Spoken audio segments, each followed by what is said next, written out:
Hi! Hello! నమస్తే, వణకం, అదాబ్. నేను మీ భాస్కర్ తిమ్మసార్ అని పిలవచ్చు, అని కూడా పిలవచ్చు. మీ అందరికీ కూడాను most welcome to the 8 marks social. మీకు కావాలి కదా! ఇంతటితో అయిపోతుందిరా, సోషల్ అయిపోతుంది.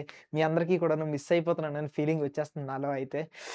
ఆ ఫీలింగ్ చిరాకుగా ఉంది. సరేనా?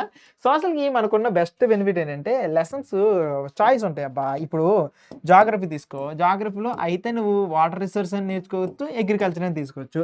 పోనీ హిస్టరీ తీసుకుంటే నేషనలిజం ఇన్ ఇండియా అనుకుని తీసుకోవచ్చు, ప్రింట్ కల్చర్ అని తీసుకోవచ్చు. పోనీ పాలిటీ అనుకుంటే పవర్ షేరింగ్ అని తీసుకోవచ్చు. లేకపోతే ప్రింట్ కల్చర్ ఉంది కదా! ప్రింట్ కల్చర్ అంటున్నాను.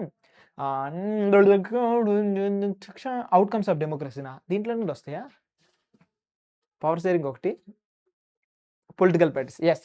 సో, పవర్ షేరింగ్ ఒకటి, పొలిటికల్ పార్టీస్ ఒకటి. ఓకేనా? లేదు నువ్వింకా సివిక్స్, జాగ్రఫీ, పాలిటిక్స్ ఇంకా అయిపోయింది. ఇంకా హిస్టరీ, ఎకనామిక్స్. ఎకనామిక్స్‌లో అంటే మనకి ఎలాగో మైండ్ మ్యాప్స్ ఇచ్చేస్తారు కదా! మనీ అండ్ క్రెడిట్ ఒకటి, sectors of the Indian economy. So, నేనేం అంటున్నానంటే ఎవరికైతే అసలు సబ్జెక్టు చాలా డౌట్‌గా ఉందో మీరందరూ కూడా చేయాల్సిన విషయం ఏంటంటే ఏదో ఒక లెసన్ ఫిక్స్ అయిపోండి. ఓకేనా? సో, ఈ రెండిట్లో ఏదో ఒక లెసన్ గట్టిగా నేర్చుకొని ఎళ్ళిపోండి. అక్కడ వీలైనంత వరకు సపోర్ట్ దొరుకుతుంది. కానీ ఎవరైతే నాకు మంచి మార్క్స్ రావాలనుకుంటున్నారో 2 నేర్చేసుకోండి అబ్బా! సో, అండ్ ఇంకొకటి ఎవరైతే మంచి మార్క్స్‌తో పాటు ఎగ్జామ్‌లో సూపర్ మార్క్స్ రావాలనుకున్న వాళ్ళు మాత్రం దయచేసి ఎట్టి పరిస్థితుల్లో మాత్రం విడిచిపెట్టకండి. చాయిస్ కూడా రాసి పడేయండి. ఓకేనా? సో, కొన్ని సార్లు మనకి బెనిఫిట్ అవుతుందనమాట. సో, బెనిఫిట్ అయ్యేటప్పుడు ఇంకా బావుంటుంది. సరేనా? సో, 8 మార్క్స్‌కి ఇప్పుడు మీ అందరికీ కూడాను చూపిస్తాను. సో, నేషనలిజం ఇన్ ఇండియా అనే టాపిక్ నుండి ఇదిగో. So, nationalism in India. So, ఈ క్వెషన్స్ అనేవి చెక్ చేసుకుంటూ ఎళ్దాం. సో, వీటన్నిటికి సంబంధించిన ఆన్సర్స్ అన్నీ కూడాను ఓకేనా? అన్ని క్వెషన్స్‌కి సంబంధించిన ఆన్సర్స్ అన్నీ కూడాను డిస్క్రిప్షన్ అంటే దీనికి సంబంధించిన పీడిఎఫ్ అనేది మీకు ఈ డిస్క్రిప్షన్‌లో వాట్సాప్ లింక్ ఉంటుంది. సో, యూజ్ చేసుకోవచ్చు. కానీ వీటికి సంబంధించిన ఆన్సర్స్ అన్నీ కూడా 8 మార్క్స్ సెషన్ ఈరోజు ఈవినింగ్ జరగబోతుంది. సో, చూసుకోండి. ఓకేనా? సెట్ అయిపోతుంది. ఇది ప్రింట్ కల్చర్‌కి సంబంధించిన క్వెషన్స్. సో, యూజ్ చేసుకోండి. డన్. వన్స్ ఇది అయిపోయింది కదా! ఈసారి నెక్స్ట్ టాపిక్‌కి వెళ్దామా? ఈసారి జాగ్రఫీ క్వెషన్. జాగ్రఫీలో వాటర్ రిసోర్సెస్‌లో ఏంటి ఇవన్నీ కూడా జుజుబి క్వెషన్స్.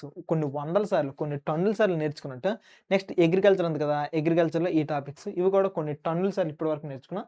తర్వాత డిజాస్టర్ మేనేజ్మెంట్‌లో ఈ టాపిక్. వన్స్ ఈసారి ఏంటంటే పవర్ షేరింగ్ ఉంది కదా! పవర్ షేరింగ్‌లో ఈ టాపిక్స్.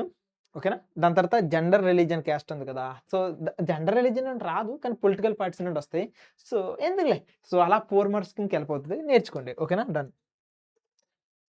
ఆ తర్వాత ఎకనామిక్స్‌లో చూస్తే, సో, మీకు ఆ క్వెషన్స్‌తో పాటు ఎక్స్‌ట్రా క్వెషన్స్ కూడా నేర్చుకోవాలనే థాట్ ఉంటే మాత్రం ఇదిగో ఇక్కడ ఈ క్వెషన్స్ ఉన్నాయి. ఓకేనా?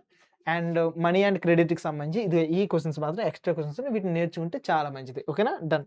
సో, ఇది ఇక్కడితో నేను చెప్పాలనుకున్న విషయం అంతా కూడా దీనికి సంబంధించిన పీడిఎఫ్ అనేది వాట్సాప్ లింక్ కింద డిస్క్రిప్షన్‌లో ఉంటుంది.